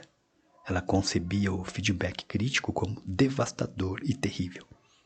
Isto significava que era fracassada e os fracassados geralmente desistem. O feedback crítico, no entanto, é inevitável no trabalho. Da mesma forma que nos relacionamentos íntimos. Imagine que você queira melhorar no tênis. O que seria mais valioso para você? Alguém dizendo que você é maravilhoso ou alguém apontando os erros que está cometendo e como corrigi-los? O feedback crítico é uma grande oportunidade para aprender como melhorar o trabalho, a fim de que possa ser tão bom quanto possível. Conforme verificamos o feedback crítico que Paula lhe deu, Mia viu que ele era misto, aspectos positivos e negativos. Porém, o feedback negativo era corretivo, entre aspas. Dizia a Mia que o que ela precisava fazer para melhorar. Veio à tona que ela precisava ser mais concisa, ir mais direto ao ponto, mas por estar centrada em quão ruim o feedback soara para ela, Mia não conseguia ver a informação que poderia usar. O feedback crítico não significa que você seja incompetente. Significa que não é perfeito e que pode melhorar. Todos recebem feedback crítico. Caso contrário, estão falando com as pessoas erradas. Pedi a Mia para fazer uma lista dos pontos positivos e negativos que Paula havia observado em seu trabalho. Inicialmente, foi bem mais fácil para ela enumerar os negativos, o que refletia o seu pensamento negativo tendencioso ao relembrar o feedback de Paula. Depois, pedi a ela para enumerar os comportamentos e estratégias que poderiam empregar para lidar com esse feedback, e também listar por que era útil ter esse tipo de crítica. Mia disse: meu sentimento instintivo é de que preferiria ter apenas elogios, mas sei que a forma de melhorar é fazer modificações e aprender a partir de feedback. Acho que isto me ajuda porque Paula realmente tem muita experiência na área. É sua especialidade. Subtítulo: focalize outros comportamentos que serão bem-sucedidos. Crie alternativas a este trabalho. Lembro-me de uma conversa com um executivo muitos anos atrás sobre estabilidade no emprego. Em sua posição atual como executivo destacado, ele poderia ser demitido a qualquer momento, mas disse que nunca se preocupou com isso, pois tinha as habilidades que o mercado exigia. Então, por que se preocupar com queda ou fracasso ou ser demitido? Para mim, essa era uma ideia revolucionária. A estabilidade está no mercado de trabalho e não em um emprego em particular. Que habilidades o mercado de trabalho exigiria? Se sua empresa falisse, que alternativas de trabalho você seria capaz de buscar? Bem poucas pessoas permanecem nos empregos ou ficam na mesma empresa por mais de uns poucos anos. As pessoas estão constantemente mudando de trabalho. Estabilidade poderia significar saber que você tem um paraquedas de habilidades com o qual pode chegar ao solo. Mia estava tão preocupada com a crítica, sentindo-se marginalizada no trabalho e não sendo reconhecida, e que ficava pensando: vou ser demitida. Ela tratava este pensamento como realidade iminente e acreditava que jamais seria capaz de lidar com o fato de não ter mais esse emprego. O trabalho atual tornou-se, em sua cabeça, um componente essencial de sua vida. Perguntei a ela o que aconteceria se dissessem a você que a empresa está falindo e todos serão demitidos no mês que vem. É interessante, eu me sentiria aliviada. Pensaria: estou fora não por minha culpa. Mia disse que começaria a fazer contatos e a procurar um emprego. Acho que, sendo realista, poderia conseguir um emprego. Ano passado, 2 empresas me procuraram. Mas continuou: é humilhante ser demitida. Eu disse: milhões de pessoas são demitidas ou perdem os empregos. Como convivem com isso? Sugeri que, enquanto estivesse considerando alternativas, ela poderia reforçar sua posição no emprego atual, criando valor agregado. Nem todos que têm um emprego conseguem mantê-lo e nem todos são promovidos. Se você está preocupada com o emprego, eu disse, então pense em como você pode convencer sua chefe de que você agrega um valor especial. Que atividades e habilidades adicionais você pode desenvolver que a tornarão indispensável? Subtítulo: desenvolva uma comunidade fora do trabalho. Em virtude de Mia ter se tornado tão centrada e preocupada com o trabalho, ela tinha cada vez menos tempo para os amigos e outras atividades, o que significava que o único sentido e a única satisfação vinham do modo como sua chefe respondia a ela. Mia decidiu mudar isso entrando em contato com os amigos, vendo sua mãe e sua irmã mais frequentemente, namorando mais e se envolvendo na igreja, onde havia uma necessidade de voluntários para trabalhar em um programa de reabilitação habitacional. Ela se juntava ao grupo nos finais de semana, trabalhando com outros voluntários em uma área pobre da cidade. Percebi que existem muitas pessoas bem piores, mas posso fazer uma diferença. E descobri que as pessoas com que faço trabalho voluntário são os tipos com quem quero estar. É engraçado, eu costumava fazer trabalho voluntário alguns anos atrás, mas fiquei tão concentrada em minha carreira que perdi o contato com essa parte de mim mesma. O desenvolvimento de uma comunidade fora do trabalho ajudou Mia a colocar as preocupações com o emprego em perspectiva. Quando começava a se preocupar, ela poderia vislumbrar ver os amigos, ajudar as pessoas e pertencer a algo maior que ela mesma. Passo número 6. Use as emoções em vez de se preocupar com elas. Aceite-as e use as emoções. Eu acreditava que os sentimentos de raiva de Mia estavam realmente encobrindo a ansiedade, o desamparo e a confusão que ela sentia. Conforme escavamos mais profundamente por trás de sua raiva, Mia disse: "Sinto-me confusa porque não sei o que deveria fazer. Isso me faz sentir como se não soubesse como mudar. Algumas vezes sinto-me desamparada." Eu disse: "Às vezes, utilizamos a preocupação para tentar nos livrar desses sentimentos difíceis. Gostaria de saber se você está fazendo isso. E algumas vezes não suportamos ter sentimentos contraditórios, como se quiséssemos ter apenas um sentimento. Sinto que, no seu caso, este sentimento é raiva." Mia negou e disse: "Para mim, sentir raiva é mais fácil do que me sentir ansiosa." Como se verificou, ela tinha medo de sua ansiedade. Temia que, caso se sentisse ansiosa, teria um colapso. Começaria a chorar, ficaria humilhada e pareceria fraca. Ela tentava esconder a ansiedade com preocupação, procurando soluções, raiva e trabalho duro. Decidi fazer com que usasse algumas técnicas de atenção plena para lhe proporcionar a experiência de sentimentos de ansiedade com a consciência desapegada.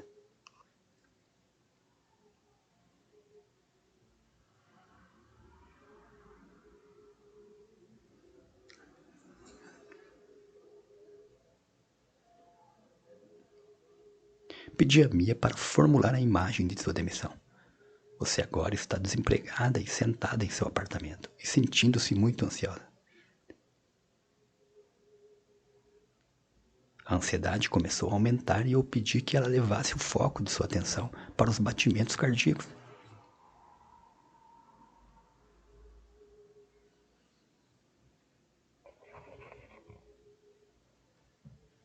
A ansiedade começou a aumentar e eu pedi que ela levasse o foco de sua atenção para os batimentos cardíacos. Não tente mudar isso. Respire devagar. Inspire, expire. Retenha a respiração por 7 segundos. Expire em 7 segundos. Bom, agora, enquanto respira, tente observar seu coração batendo rapidamente. Afaste-se mentalmente e desapegue-se. Observe. Não tente mudar nada, apenas deixe acontecer. Após Mia ter se concentrado na respiração e nos batimentos cardíacos por alguns minutos, pedi a ela para se permitir pensar: "Sou inadequada." Deixe esse pensamento fluir em sua mente bem devagar. Não tente modificá-lo, simplesmente deixe que ele ocorra. Observe-se com esse pensamento. Distancie-se, permita que ele flua para dentro e para fora, como as ondas na praia. Pedi a Mia para praticá-lo durante 30 minutos todos os dias. Quando aparecer o pensamento de que você é inadequada durante o dia, simplesmente pratique a respiração associada ao desapego. Associe a imagem da onda na praia com o pensamento e deixe a onda ir e vir suavemente. Mia estava apegada demais aos pensamentos e sentimentos negativos, indo e vindo com eles e conferindo-lhes muita importância. O objetivo da atenção plena era que ela se tornasse mais desapegada e menos movida, entre aspas, por pensamentos e sensações que pudessem surgir. Ao se tornar mais desapegada e mais observadora, suas preocupações diminuiriam. Em vez de se preocupar com um meio de se livrar dos pensamentos e sensações, ela poderia ficar atentamente desapegada e aprender que permitir o ir e vir dos pensamentos como ondas em uma praia reduziria a importância deles para ela.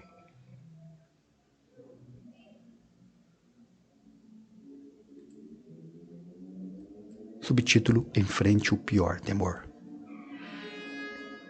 As preocupações de Mia eram uma tentativa de evitar a imagem do seu pior temor. Eu perderia meu emprego e ficaria desempregada indefinidamente. Vejo-me sentada no escuro em meu apartamento pensando, nunca vou conseguir arrumar um emprego. Pensar nisso me faz morrer de vergonha. Eu disse a ela que seria necessário praticar esse medo. Pedi que repetisse esse pensamento e essas imagens durante 15 minutos na sessão. Depois disse que praticasse a imagem todos os dias, durante 20 minutos, concentrando-se no que estava dizendo. Ela repetia esta imagem 50 vezes sempre que esta aparecia durante o dia, para que pudesse aprender a suportá-la. Sua ansiedade começou a diminuir.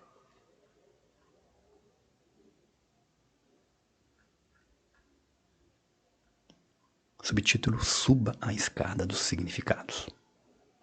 Conforme alega a psicóloga Leslie Greenberg, nossos sentimentos dolorosos são uma janela para os valores mais elevados que temos.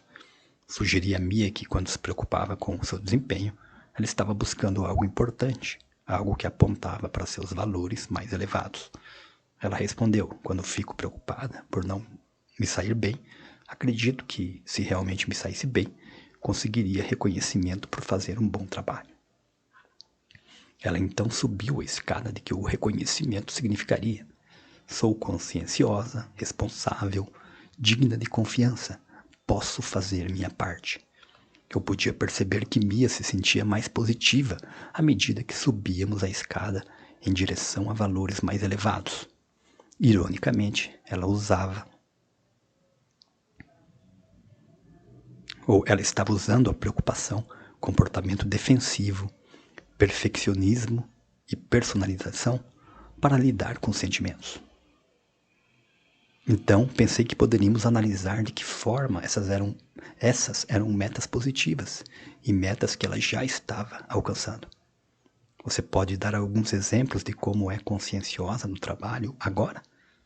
Mia disse: sempre chego no horário, faço o meu trabalho, trabalho muito, realmente. Tento fazer o melhor. Depois perguntei: é possível que você já seja conscienciosa e já esteja fazendo sua parte? Ela respondeu: acho que sim, mas poderia fazer mais.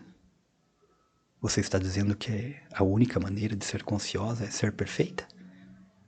Mia pensou por um momento e depois respondeu: acho que esse é um problema central para mim, nunca ser boa o suficiente. Mia decidiu manter um registro de competência todos os dias, fazer uma lista de tudo que era pelo menos um pouco positivo que ela fazia no trabalho. Repetindo, fazer uma lista de tudo o que era pelo menos um pouco positivo que ela fazia no trabalho.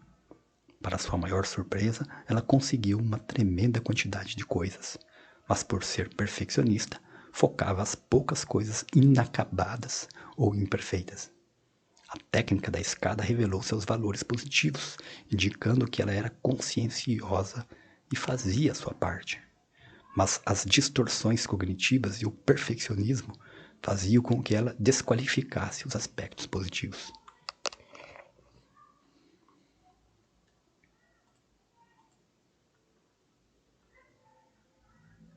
Subtítulo: Passo número 7. Assuma o controle do tempo. Melhore o momento. As preocupações obsessivas de Mia com o trabalho tomavam conta dela quando estava sozinha em casa. A fim de usar o tempo de forma mais eficaz, ela decidiu melhorar os momentos em casa, programando atividades que nada tinham a ver com o trabalho. Sua lista para melhorar o momento incluía o seguinte: ouvir música erudita, ler poesia, falar com amigos ao telefone, alugar filmes estrangeiros e desenhar.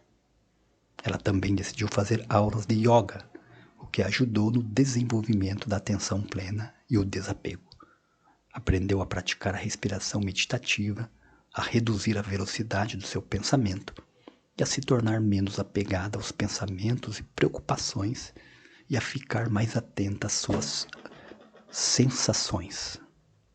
Repetindo, e a ficar mais atenta às suas sensações. Subtítulo: Expanda o tempo.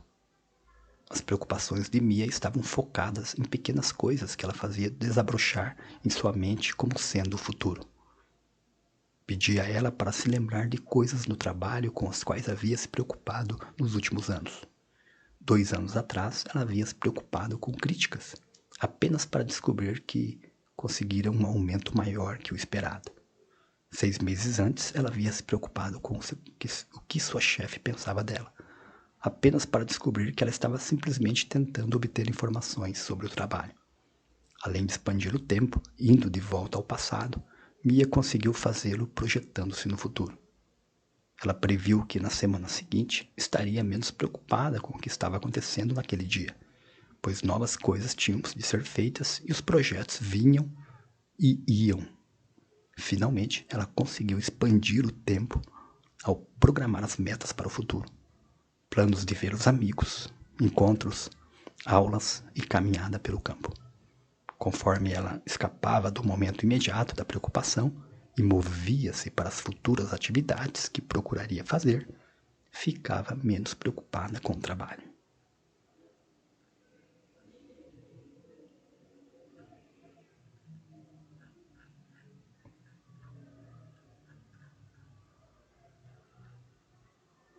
Subtítulo: Recapitulação. Muitas pessoas que se preocupam com o trabalho temem não conseguir concluir algo, ser criticadas pelos chefes ou colegas ou ser demitidas. Existem fatores sociais e econômicos que têm contribuído para essa crescente ansiedade em relação ao trabalho. As rápidas transformações na economia fazem com que algumas de nossas habilidades tornem-se obsoletas. As empresas se fundem e reduzem o número de empregados, e há redução de comunidades civis, tais como grupos religiosos, grupos de interesse e participação em organizações políticas. O emprego tornou-se mais inseguro e o apoio comunitário, especialmente da família, diminuiu. Como podemos observar no caso de Mia, há uma tendência de se preocupar com o propósito de se motivar e se esforçar mais e a evitar ser pega de surpresa. Contudo, a preocupação com o trabalho pode levá-la a personalizar, fazer leitura mental e tirar conclusões precipitadas que não têm fundamento. Essas ansiedades interferem no desempenho e, em alguns casos, resultam em esgotamento. Frequentemente, temos a visão em túnel, a ideia de que o trabalho é tudo e que não há sentido ou possibilidade na vida além dele. Nosso medo de fracassar resulta na incapacidade de aceitarmos feedback construtivo como oportunidade de aprender, o que pode resultar no medo de que comentários negativos do chefe revelem a incompetência subjacente à nossa fachada de competência. Nenhuma quantidade de trabalho duro ou mudança de perspectiva consegue eliminar a possibilidade de que você venha, em algum momento, a perder o emprego. Funcionários excelentes e produtivos perdem os empregos todos os dias.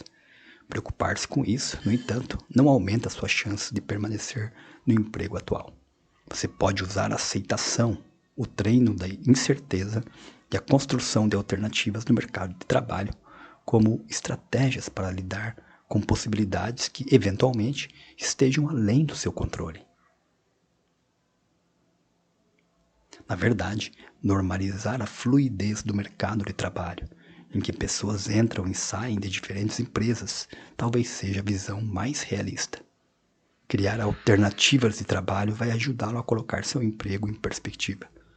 Vai ajudá-lo também a se distanciar quando necessário e a desenvolver estratégias para encontrar um emprego ainda melhor, mais lucrativo e mais significativo. Em vez de se preocupar por se ver como vítima de autoridade e avaliação, você pode começar a desenvolver ideias estratégicas para assumir o controle de seus próprios comportamentos e sentimentos. pode ganhar alternativas em significado ao equilibrar o trabalho com a participação em uma comunidade mais ampla, obtendo apoio de amigos, da família e de organizações civis. Afastar-se do trabalho regularmente faz as poucas preocupações com ele parecerem menos essenciais. Outra fonte de preocupação e ruminação é a nossa tendência a ver os conflitos no trabalho ou as críticas como indicações de que estamos sendo tratados injustamente. Certamente, deveríamos valorizar sermos tratados com justiça, mas isso nem sempre é plausível em um ambiente profissional. Além disso, o que vemos como justiça, outra pessoa pode ver como feedback necessário ou simplesmente como o jeito que as coisas são. Pode ser necessário, às vezes, deixar o emprego em que o ambiente do trabalho é opressivo, mas este é raramente o caso, em minhas estimativas, para as pessoas que estão preocupadas com o trabalho. Ao contrário, a intolerância ao feedback crítico e a exigência de ser reconhecido e respeitado o tempo todo no trabalho aumentam a ruminação e a insegurança.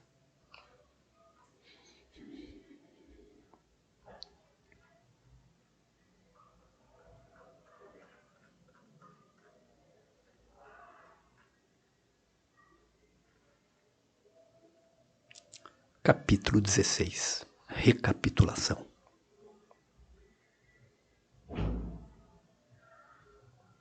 Quando começou a ler este livro, você pode ter pensado: mais uma pessoa me dizendo para não me preocupar. Ou mais conselhos dizendo que preciso acreditar em mim mesmo. Se fosse tão simples, você jamais precisaria de um livro sobre preocupações. E não teria se consumido com elas por tanto tempo. Nada disso. Acreditar em si mesmo e tentar se convencer e parar de se preocupar são conselhos praticamente inúteis. Na verdade, ouvir conselhos como esses pode até mesmo fazê-lo ficar deprimido. Vimos como a preocupação faz sentido para você. Ela o faz pensar que está em busca de soluções, que não vai ser pego de surpresa, que ficará motivado e será responsável. De fato, alguma coisa disso é verdadeira. Porém, você precisa distinguir a preocupação produtiva da improdutiva. Assim, da próxima vez que começar a se preocupar, a primeira coisa a fazer é perguntar a si mesmo: há algo que eu possa fazer agora? Se houver, então você pode transformar a preocupação em solução de problemas, em vez de procurar mais problemas ou a resposta perfeita. Em vez de se atormentar com os e se, ou com as preocupações a respeito da maneira como o mundo deveria ser, você pode aprender a aceitar a realidade como ponto de partida. Mas ponto de partida em direção a quê? É necessário começar a aceitação da situação atual, associada à incerteza das coisas, para começar a se comprometer com a tomada de atitudes nos pontos em que é necessária. Em vez de se preocupar com os impostos, você pode reunir as informações e fazer a sua declaração. Em vez de se preocupar com a solidão, você pode fazer algo para se envolver em atividades nas quais possa conhecer novas pessoas. Em vez de se preocupar em reduzir a incerteza, você pode aceitar a incerteza como parte interessante e desafiadora da realidade e se comprometer a tomar alguma atitude em um mundo incerto. Da próxima vez que você começar a se preocupar, talvez perceba que está tirando conclusões precipitadas, levando as coisas para o lado pessoal, prevendo catástrofes e andando em declives escorregadios. Simplesmente saber que você distorce a realidade não modifica a maneira como se sente em relação a ela. Precisará praticar repetidamente as muitas técnicas e estratégias delineadas aqui. Você pode analisar os custos e benefícios dos pensamentos, verificar as evidências, colocar as coisas em perspectiva, buscar diferentes maneiras de ver as coisas ou dar a si mesmo um conselho que daria a um amigo. Modificar o pensamento é como estar em boa forma física. É muito mais difícil quando se está no início, mas depois fica mais fácil. Para continuar em forma, por entanto, repetindo, para continuar em forma, no entanto, você tem de continuar treinando. Agora você tem uma ideia sobre os temas centrais de sua preocupação.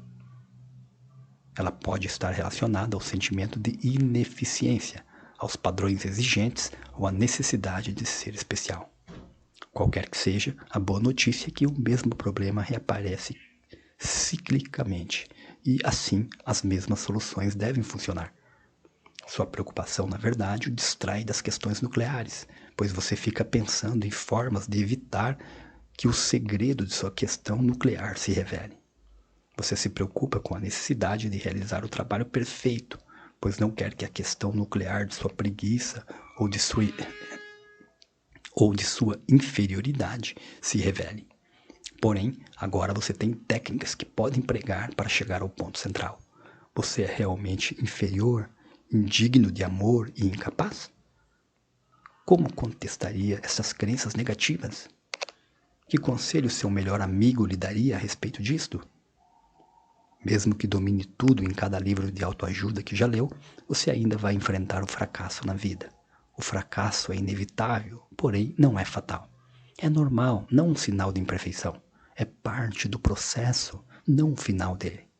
Muitas de nossas preocupações têm sido sobre a possibilidade de fracassar. Embora talvez queira se vangloriar e dizer a si mesmo que nunca fracassará, você sabe que está se enganando. Mas agora você consegue ver possíveis fracassos como acontecimentos temporários, experiências de aprendizagem, desafios, parte do processo e o início do próximo passo. Não se esqueça de que o progresso é construído sobre falhas. Cristóvão Colombo pensava estar descobrindo uma rota para a Índia Oriental. Ele foi mal sucedido nisso e descobriu a América. Da próxima vez que começar a se preocupar, você pode deixar de lado as preocupações abstratas e perguntar a si mesmo: o que minhas emoções me dizem? Você está ansioso porque quer ser consciencioso? Está com muita raiva porque as coisas são injustas? Você viu como a preocupação reprime as emoções. Assim, você precisa entrar em contato com elas para se livrar da preocupação. As emoções contêm informações sobre suas necessidades e valores. Necessidades e valores. Se está preocupado com relação a encontrar a pessoa certa, seus sentimentos de solidão apontam para os seus próprios valores de amor e consideração. Se está preocupado quanto a se sair bem no trabalho ou na escola, seu medo está baseado no valor que você atribui ao orgulho do desempenho. Não basta identificar a emoção. Você está repleto de uma variedade delas, algumas das quais podem parecer contraditórias. Identifique cada uma delas. Aceite-as como parte da sensibilidade e da complexidade de quem você é. E suba uma escada até o significado mais elevado daquilo que valoriza. Todas as minhas preocupações, assim como as suas, têm sido com o futuro. Futuro que pode não acontecer. Como lidar com um futuro que talvez nunca se realize? Certamente, vimos que você pode determinar se existe alguma preocupação produtiva a ser abordada, se há alguma atitude a ser tomada imediatamente. Se não há, então viver o presente é o ponto em que a atitude está. Repetindo, viver o presente é o ponto em que a atitude está. Em vez de ficar cativo de preocupações com o futuro, você pode se tornar plenamente atento, contemplativo e ficar envolvido no presente. Você pode melhorar. O que você poderá fazer quando conseguir lidar com as preocupações? Tudo com menos ansiedade. Sem as preocupações, você pode se aproximar de novas pessoas, falar em público mais facilmente, encarar um trabalho mais desafiante, assumir riscos que não assumiria antes, apreciar os relacionamentos pelos que são hoje, focalizar seu trabalho em vez daquilo que outras pessoas pensam dele, vencer a procrastinação e extrair mais de sua vida hoje. Após anos sentindo-se controlado pelas preocupações e sentindo que o reasseguramento não o levou a lugar nenhum, você pode finalmente encontrar soluções capazes de trazer sua vida de volta e de libertá-lo de pensamentos que quase nunca pronunciavam o que achava que pronunciasse. Você pode viver a vida no presente e ver o que está diante dos seus olhos. Pode viver o agora, em vez de se preocupar com um futuro que talvez nunca chegue. chegamos ao fim de mais um audiolivro. Agradeço muito a sua presença no canal, se chegou até aqui. Muito, muito obrigado por sua visita. Aproveite para se inscrever no canal, curtir, compartilhar esse vídeo. Muito, muito obrigado por sua visita.